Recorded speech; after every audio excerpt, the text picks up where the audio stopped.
Good day, everybody, for the continuation of our study on the Abrahamic Covenant, taken once again from this book reference natin, yung Covenant Theology, the one that I've been sharing in the screen, forwarded by Ligon Duncan.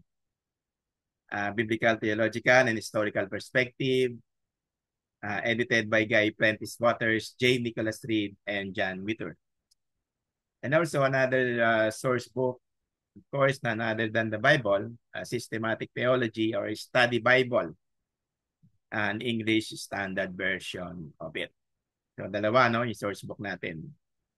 Sa pagpatuloy ng ating pag-aaral sa lesson natin sa Abrahamic Covenant. Before I go over with the book in the Covenant Theology, I would like to read the passages of the Bible pertaining to our topic for today, which the book emphasizes the covenant amendment taken from Genesis chapter 17. So allow me to read on my Bible the Genesis story on Genesis chapter 17 pertaining to God's covenant with Abraham and his offspring. At i-mention din dito later on yung sacrament of circumcision in the flesh. So let's begin with our study by reading from the Bible from Genesis chapter 17 verse 1. When Abram was 99 years old, the Lord appeared to Abram and said to him, I am God Almighty. Walk before me and be blameless, that I may make my covenant between me and you and may multiply you greatly. Then Abram fell on his face, and God said to him, Behold, my covenant is with you, and you shall be the father of multitude of nations. No longer shall your name be called Abram, but your name shall be Abraham. For I have made you the father of a multitude of nations. I will make you exceedingly fruitful, and I will make you into nations, and kings shall come from you. And I will establish my covenant between me and you and your offspring after you throughout their generations for an everlasting covenant, to be God to you and to your offspring after you. And I will give to you and to your offspring after you the land of your sojournings, all the land of Canaan, for an everlasting possession, and I will be their God. Verse 9, and God said to Abraham, As for you, you shall keep my covenants, you and your offspring after you throughout their generations. This is my covenant, which you shall keep between me and you and your offspring after you. Every male among you shall be circumcised. In verse 11, it says here, You shall be circumcised in the flesh of your foreskins, and it shall be a sign of the covenant between me and you. I would like to repeat verse 11. Take note of the wordings. You shall be circumcised in the flesh of your foreskins, and it shall be a sign of the covenant between me and you.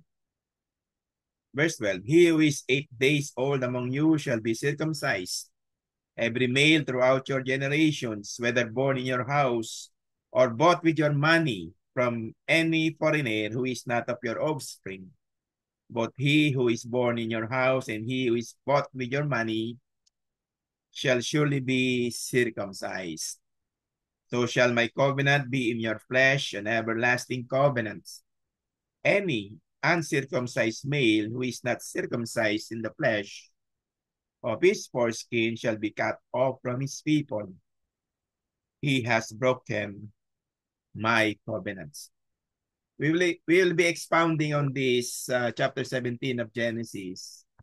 When we take into consideration the reading of the book in Covenant Theology, the one that has been shared in the screen right now, On page 141, authored actually by John Scott Redd.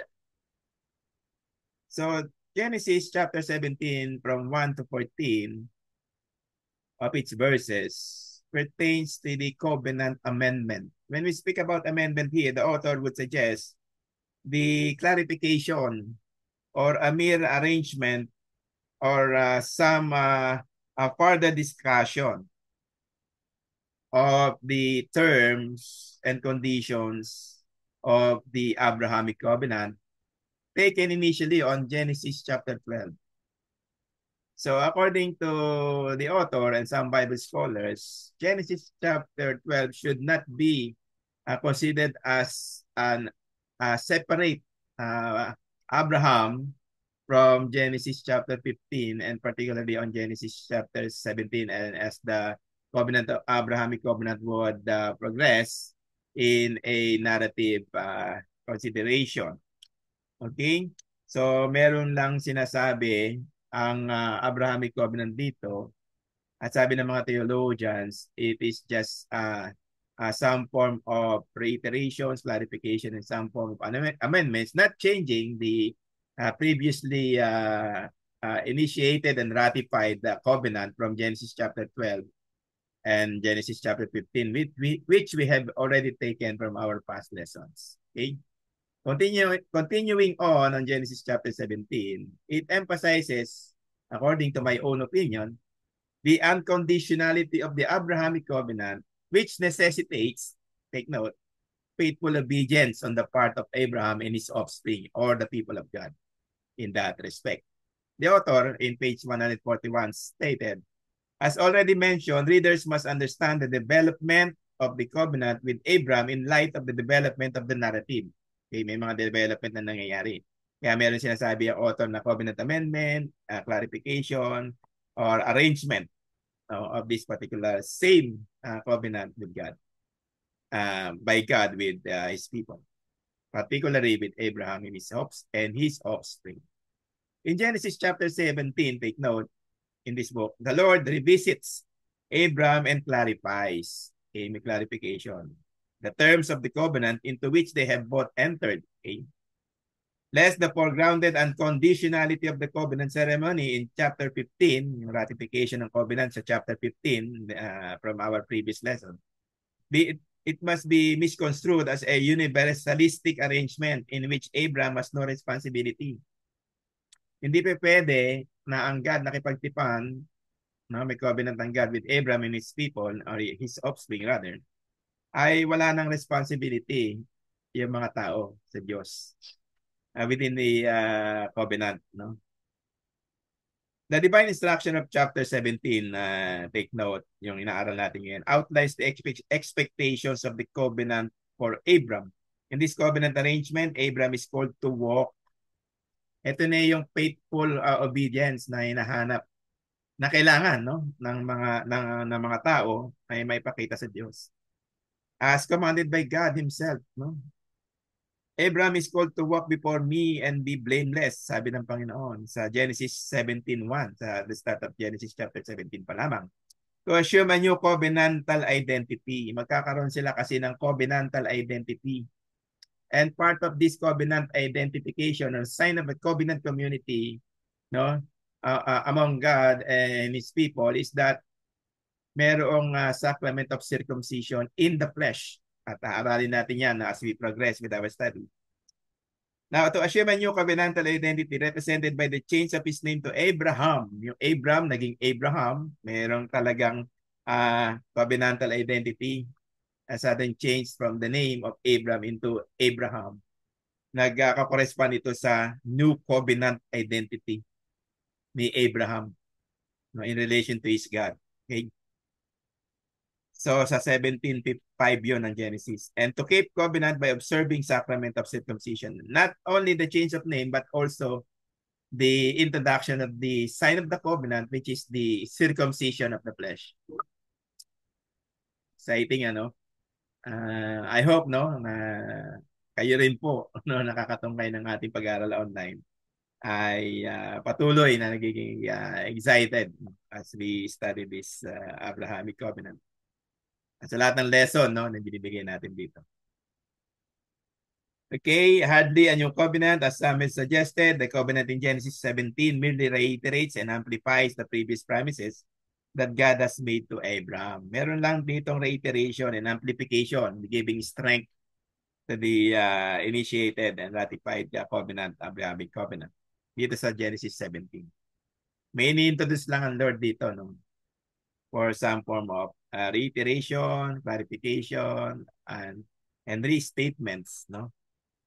Of the covenant. The previous promises that God has made to Abraham, since his calling of Abraham's offspring will be a multitude of nations, drawing attention to the global aspect of the blessing of Genesis chapter 17 verse 5, pinakita roon, and they will inherit the land as their possession.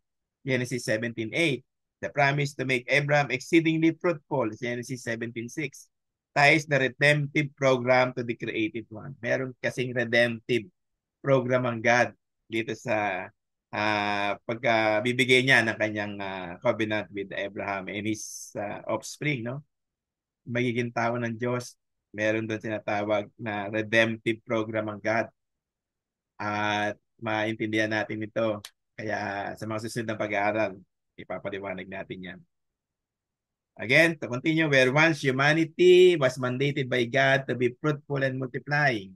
From Genesis chapter 1 verse 28 pa lang, din saka Noahic covenant, o yung nasabi ng mga theologians, ay covenant of works yun, o covenant of nature. Meron ng command ng God na humayo kayo at magparami. Genesis 1:28. Be fruitful and multiply. Malalaman natin kung ano ba yung message doon. Now God will ensure Abraham's expansion. May mga expansion kasing ginagawa, no? Pangako ang Diyos na pararamihin ko kayo. From Abraham to you, Abraham, dadami ang saring lahi mo at tatawagin natin kayo, no, na aking mga tao. Expansion and provide a new country which like the Garden of Eden will be sanctuary on earth. Itutuloy natin, no, sa ating pagpatuloy natin pag-aaral sa Abrahamic Covenant sa ating next meeting. So stay put po tayo at papaliwanag din natin yung sacrament of circumcision and among other things pertains to Abrahamic Covenant. Thank you so much for your time and effort, no? Bearing with me with this great study. Again, to God alone be all the glory. See you very, very soon. And of course, on our next meeting. God bless everybody. Thank you so much.